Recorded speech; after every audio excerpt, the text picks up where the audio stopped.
بسم اللہ الرحمن الرحیم۔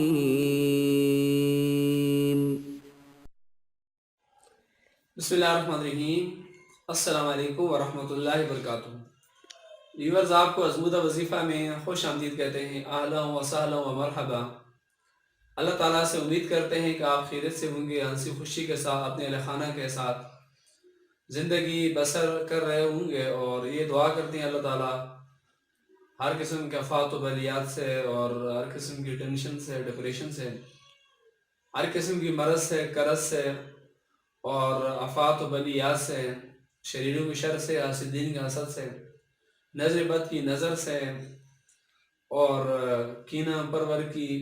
پروری سے، منافقین کی منافقت سے، سیروں کے سیر سے،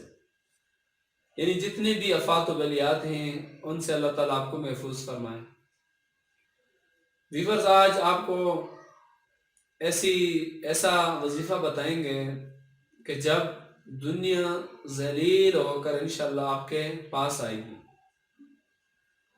اگر آپ یہ چاہتے ہیں کہ دنیا ذلیل ہو کر آپ کے قدموں میں آئے اور دنیا جو ہے وہ آپ کی محتاج ہو، اور دنیا آپ کی عزت کرے، دنیا آپ کی قدر کرے، تو آپ انشاءاللہ آپ جب ایسا کریں گے تو انشاءاللہ ایسا ہوگا، پھر یعنی آپ کی عزت بڑھے گی، دنیا ذلیل ہو کر آپ کے پاؤں میں آئے گی۔ تو وہ ایسا کون سا وظیفہ آپ سن کے یقیناً حیران ہوں گے، اور ایسا ہوتا ہے اللہ تعالیٰ کے اسماء میں بڑی طاقت ہوتی ہے اور بڑی تاثیر ہوتی ہے کہ جب انسان صدق دل کے ساتھ اس نیت سے کہ اللہ تعالیٰ مجھ سے راضی ہو اور میری زبان بھی پاک ہو، میری روح بھی پاک ہو، تو جب انشاءاللہ اپنی زبان پہ وہ اسماء مبارک لائیں گے اور ان کی جب تاثیر آپ کچھ دنوں کے بعد خود ہی دیکھیں گے، تو آپ ایسا حیران ہو جائیں گے کہ یہ کیا تاثیر ہے، اور اس میں کتنی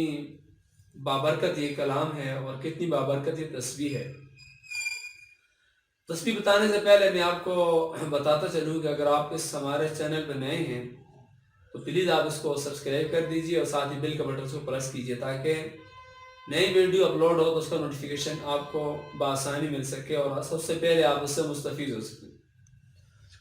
تو ویورز، ایک صحابی نبی کریم علیہ السلام کی بارگاہ میں آ کر عرض کرنے لگا کہ یا رسول اللہ صلی اللہ علیہ وسلم،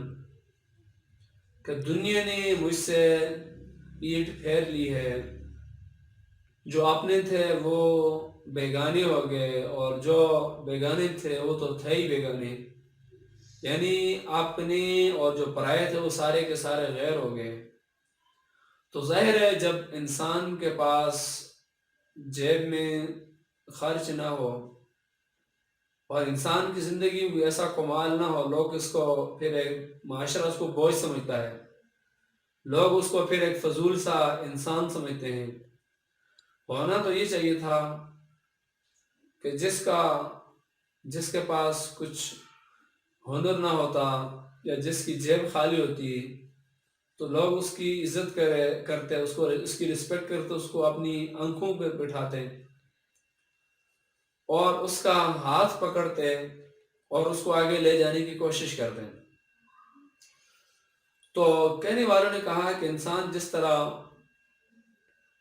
زندہ بندے کو گرانے کی کوشش کرتا ہے اور جو مردہ ہوتا ہے اس کو اٹھانے کی کوشش کرتا ہے، یہی کوشش اگر یہ پہلے کرتا، یعنی زندہ بندے کو گراتا نا، تو یقیناً یہ زندہ بندہ پھر اس کے لیے ایک نصیحت بن جاتی، ایک مثال بن جاتا۔ تو اسی طرح سے یہ بھی کہا گیا ہے کہ جب تم عروج کی طرف جا رہے ہو، عروج کی سیڑھی پہ چڑھ رہے ہو، یعنی تمہارے پاس مال کی دولت کی فراوانی ہو، تو اس وقت یعنی جب تمہارا عروج ہی عروج ہو تو پھر تم ایسا کیا کرو کہ عروج کے راستے میں پھول برسایا کرو، کانٹے نہ برسایا کرو، کیونکہ جب تمہیں دوبارہ پھر زوال ہوگا، یعنی کہ سیڑھی میں جب بندہ چڑھتا ہے یقیناً پھر واپس انہی سیڑھی کے اوپر آتا ہے، تو جب تمہاری واپسی ہو تو واپسی میں تمہیں وہ کانٹے نہ چبھیں، پھر تمہیں پھول ملیں آگے۔ تو یاد رکھیں کہ جب عروج کی سیڑھی پہ آپ ہوں تو آپ اپنے راستے پہ پھول برسایا کریں، تاکہ جب واپسی پہ آپ آئیں تو وہ پھول ہی آپ کو نظر آئیں، آپ کو کانٹے نظر نہ آئیں، آپ کے پاؤں کو کانٹے نہ چبھیں۔ تو یہ بڑی نصیحت کی بات ہے۔ تو اسی طرح صحابی نے عرض کی کہ میں یعنی دنیا نے مجھ سے جو ہے نا وہ پیٹھ پھیر لی ہے اور میں بڑا حیران اور بڑا پریشان ہوں، تو یا رسول اللہ مجھے کوئی ایسا عمل بتا دیجئے تاکہ میں وہ کروں اور میں یہاں میرے حالات ٹھیک ہو جائیں۔ تو نبی کریم علیہ السلام نے اس کو فرمایا کہ کیا تمہیں وہ ملائکہ کی تسبیح یاد نہیں ہے کہ جس کی وجہ سے یعنی جس تسبیح کی وجہ سے روزی دی جاتی ہے لوگوں کو، جس تسبیح کی وجہ سے لوگوں کو رزق دیا جاتا ہے، لوگوں کو رزق بانٹا جاتا ہے،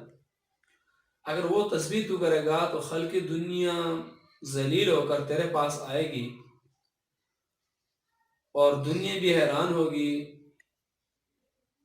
کہ اس نے اللہ تعالیٰ نے اس کے اوپر کتنا فضل کتنا کرم کیا ہے۔ تو دیور وہ جو تسبیح ہے وہ یہ ہے کہ طلوع فجر کے ساتھ ہی جب بندہ پڑھتا ہے یعنی کہ 100 بار پڑھ لیتا ہے کہ سبحان اللہ و بحمدہ سبحان اللہ العظیم و بحمدہ استغفر اللہ۔ ایک دفعہ میں اور پڑھ کے سنا دیتا ہوں، آپ تھوڑا دھیان سے سن لیجئے۔ سبحان اللہ و بحمدہ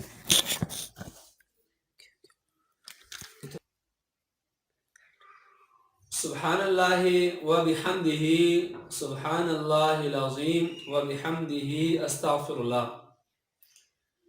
تو اس صحابی نے جب 7 دن اس کا ورد کیا، یعنی فجر سب طلوع ہوتی تھی تو اس کا ورد کیا، تو پھر وہ 7 دن ہی گزرے ہوئے تھے کہ آقا علیہ السلام کے پاس آ گیا اور آ کر عرض کرنے لگا کہ یا رسول اللہ صلی اللہ علیہ وسلم، میرے پاس اس کثرت سے دنیا آ گئی ہے کہ میں بڑا حیران ہوں کہ میں کہاں سے اٹھاؤں اور کہاں پہ لے کر رکھوں، یعنی میں نے اٹھانا کہاں سے ہے اور میں نے رکھنا کہاں پر ہے۔ یا اس کی مثال آپ یہ سمجھ لیں کہ گھر میں مال رکھنے کی جگہ کم پڑ گئی، یہ بھی ہو سکتا ہے۔ یا اس کا مفہوم یہ بھی ہو سکتا ہے کہ جو اس صحابی کے جتنے مطلب اخراجات تھے ان سے زیادہ بڑھ کر اس کے پاس مال و دولت آ گئی، دنیا آ گئی۔ اور یہ بھی ہو سکتا ہے کہ اس کثیر تعداد میں اس کے پاس یہ جو اللہ تعالیٰ سے اس نے مانگا تھا، روزی مانگی تھی، وہ اس کثیر زیادہ تعداد میں آ گئی، اس کثرت سے آ گئی کہ وہ سنبھال بھی نہ سکے اور سنبھالنے میں بھی اس کو مشکلات پیش آنے لگی۔ تو ویورز آپ کو پتہ ہے کہ جس شخص کے پاس مال و دولت زیادہ ہوتا ہے اکثر وہ پریشان بھی رہتا ہے، اکثر وہ ڈپریشن کا شکار بھی ہوتا ہے۔ اس کو یہ پریشانی بھی ہوتی ہے کہ میں نے مال کو کیسے خرچ کرنا ہے اور کہاں پر خرچ کرنا ہے، اور محبت بھی اس کے دل میں مال کی بڑھ جاتی ہے، اور اس کو یہ ٹینشن بھی ہوتی ہے کہ جب میں دنیا سے چلا گیا تو میرا پیچھے جو ورثاء ہیں میرے مال کا کیا کریں گے، اور اس کو وہ کہاں پر خرچ کریں گے۔ اور وہ بندہ مرنا بھی نہیں چاہتا، مرنے سے بھی وہ کتراتا ہے، مرنے سے بھی وہ بندہ گھبراتا ہے۔ اور کیوں؟ اس لیے کہ اس کے پاس جب مال آتا ہے تو اس کو مال سے پھر محبت ہو جاتی ہے۔ تو اسی طرح سے جب انسان کے پاس مال زیادہ ہو اور اس مال کو وہ اپنی ایسی جگہ پر خرچ کرے کہ مال اس کے لیے وبال نہ بنے، وہ مال اس کے لیے صدقہ جاری کی حیثیت ہو، ظاہر ہے کہ جس بندے کا مال کسی اچھی جگہ پہ لگتا ہے تو قبر میں اس کو سکون ملتا ہے، قبر میں اس کو ٹھنڈک ملتی ہے، اور قبر میں پھر وہ آسانی سے اپنی زندگی جو ہے برزخی زندگی اس کو وہ گزار سکے گا۔ اگر اس کا مال کسی غلط ہاتھوں میں چلا گیا تو پھر اس کے لیے وہ پریشانی کا باعث ہوگا۔ تو ویور یہ تو ایسے بات ہی، اگر یقیناً اسی طرح سے آپ کا کوئی شخص جاننے والا ہے معاشرے میں جس کو دنیا عزت کے نگاہ سے نہ دیکھتی ہو، جس کے پاس مال و دولت نہ ہو یا زندگی بسر کرنے کا سامان نہ ہو، تو پھر ایسا شخص کو چاہیے کہ اس تسبیح کو جب صبح فجر کی نماز کے بعد یعنی فجر جب طلوع ہو تو اس وقت یعنی جب صبح کا سورج طلوع ہو تو ساتھ ہی اگر 100 دفعہ یہ پڑھ لے گا یہ تسبیح جو میں نے آپ کو پڑھ کے سنائی ہے، بڑی آسان ہے اور انشاءاللہ اس کی زندگی جو مشکلات آسانی میں بدل جائیں گی۔ اور جس کو لوگ پہلے پوچھتے ہیں یعنی جس کا لوگ پہلے عزت سے اس کو دیکھتے نہ تھے، انشاءاللہ لوگوں کی نگاہ میں اس کی عزت بڑھنے لگ جائے گی، لوگ اس کو عزت کی نگاہ سے دیکھیں گے اور معاشرے میں ہر شخص اس کی عزت کرے گا کہ جب وہ ان تسبیحات کا ورد کرے گا کہ جو میں نے آپ کو بیان کی، یعنی ایسی تسبیحات کہ دنیا ذلیل ہو کر انسان کے قدموں میں آتی ہے۔ وہ کون سی تسبیحات؟ وہ یہ ہے کہ سبحان اللہ و بحمدہ، سبحان اللہ العظیم و بحمدہ، استغفر اللہ۔ اللہ تعالی ہم سب کا حامی و ناصر۔